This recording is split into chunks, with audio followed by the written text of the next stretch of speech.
Good morning. Once again, they ended up on my bed. This is basically why I can't sleep at night, because of the kids. So it's really early right now. It's 7 o'clock, and I'm getting everything ready.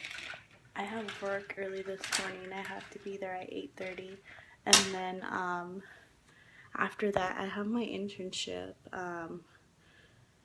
It's gonna be another long day, but luckily tomorrow shouldn't be that bad. I actually get to sleep in tomorrow, so I'm really excited about that. And then after Saturday and Sunday, on Monday we don't have school because of Martin Luther King, so I get a day off, so I'm super excited. So I just got to work right now, and I'm like super paranoid about my jeans.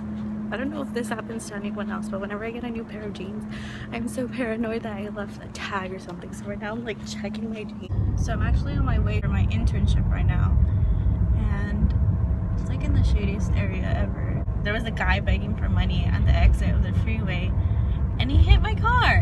He hit my car because I wouldn't give him change. I don't have any change on me, and if you're gonna be rude like that, there's no way you're gonna get change from me. That's it. I'm getting ready to get off now. I was a little bit late because I had to get out of work, and then I waited for the girls. I had to go pick up the girls, and then on top of that, there was a lot of traffic on the freeway. Like, I was stuck in traffic for, like, this drive isn't that bad. It's maybe like with regular time like a 30-minute drive, but because there was so much traffic, it was an hour drive. So yeah, I'm super late, but thankfully I emailed the professor, or I texted her, and I let her know I was gonna be late. So yeah. So I just got home. I'm actually waiting for the girls to get here. They went with their dad. He came and he showed up and picked them up today, and I believe he was gonna take them to their grandmother's house. But yeah, I'm just waiting for them to come. I hope that when he gets here, he'll help me out with the girls. Bedtimes are hard for me, just because not so much the routine, because we have like a set routine. Typically every night I give the girls a bath. I let them play for like maybe 10 minutes, and then after that I read them a book, or I try and read them a book. It depends.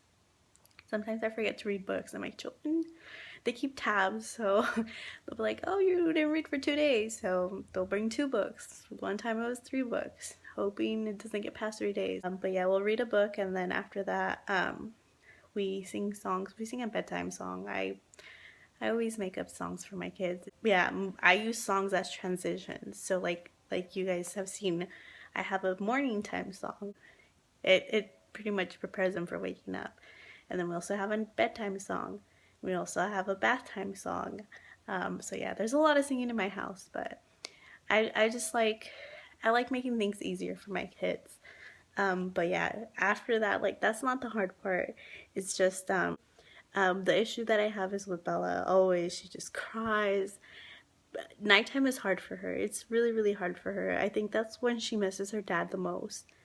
And of course, he doesn't live here, and it's kind of hard to communicate with him. Like, I've explained to him that it's hard for her and stuff. Like, I wish, like, I even told him, I was like, you know what, like, if you come whenever you have a night off or whatever, like, come and help me out. Like, just come, give her a hug, say goodnight, like, something.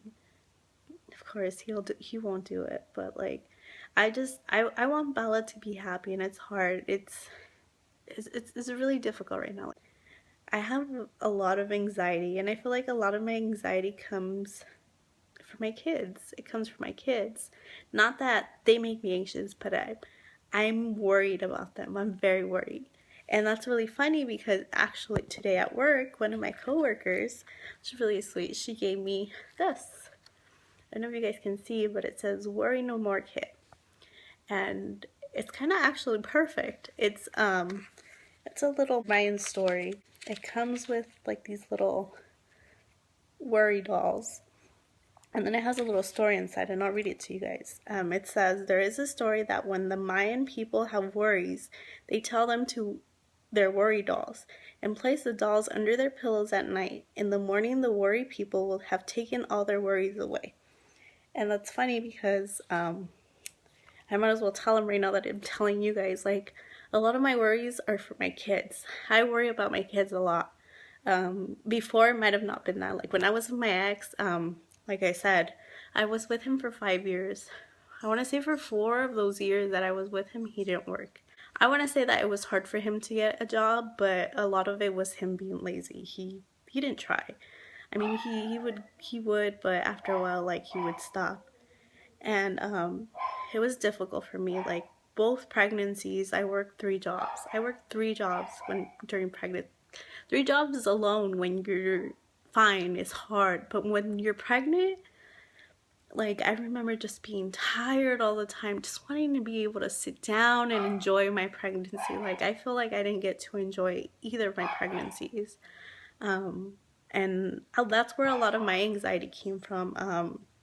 I was just so stressed out about everything. Like I said, we were almost homeless. Like, we never had money for food. It was just, I felt like so much pressure was on me. Like, it was all on me. And I would try and explain it, but he would get frustrated, and like, I pretty much just shut up about it. Like, I let him not work, and it was hard for me. Like, it was really hard. Like, everything was on me, on my shoulders. Bills, diapers, rent, like, everything. And it just sucked, and that's where a lot of my anxiety came from. I mean, I did have it before that, but my anxiety just peaked then. And like, now it's easier because, like I said, I have a job. I have a good job now, and I'm able to take care of myself, and I'm able to take care of the girls. So I'm not worried about that. But now, like, all my worry is for the girls, like, all of it. Like, I want them to have a good life, and I don't know, I just feel like majority of the nights I stay up, I have insomnia because I stay up thinking about their future, and it's just hard. And like I said, I just want them to be happy, and it makes me sad. But I'm sorry, I'm not trying to get emotional, but it's true. Like, I just want my kids to have the best future.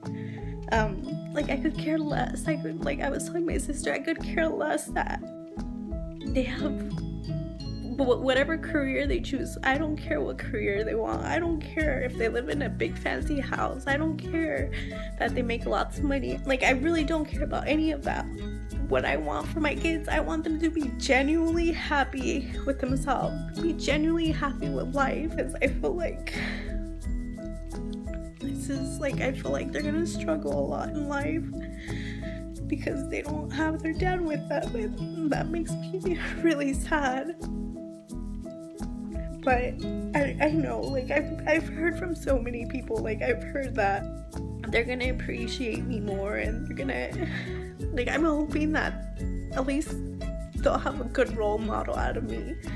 Because through all those difficulties that I went through with my ex, like, having to work 3 jobs, having pretty much to be the head of my household and the only person making any income, like, I was still able to be there for my girls, to be there for him. Like, I tried to be there for him, like, so many times, like, regardless.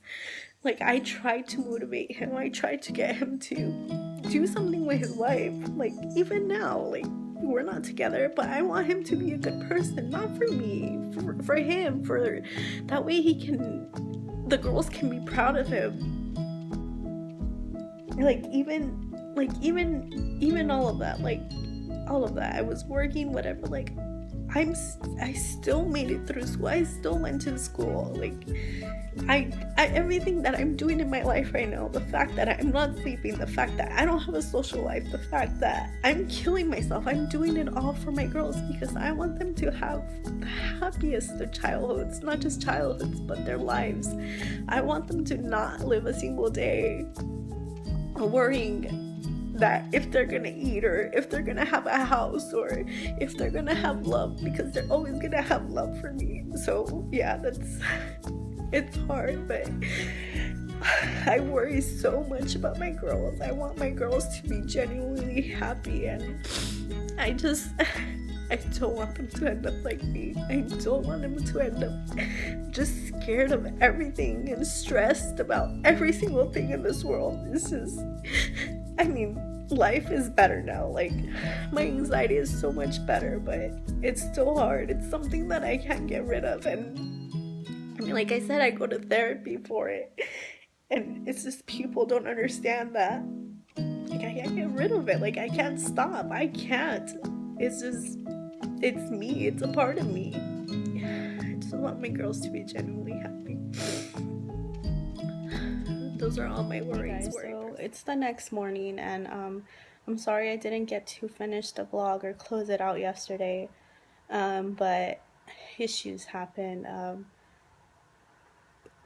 course, after the girls came home, there was conflict with their dad, so I just wasn't in the mood to vlog. I was very upset. I was very angry, actually, because he was questioning me about things that he shouldn't even question me about. I mean, I don't know. It's just, he was just finding any excuse to, like, go at it with me. So, yeah. So, I didn't want to deal with any of that. Like, afterwards, like, I was just fed up with everything. So I tried to put the girls to sleep. It was super hard because Bella was having a rough time, and then it just sucked. So yeah, but I'm sorry about that. I promise I will get both vlogs up tonight, and I'll see you guys later. Thank you so much for watching. Bye.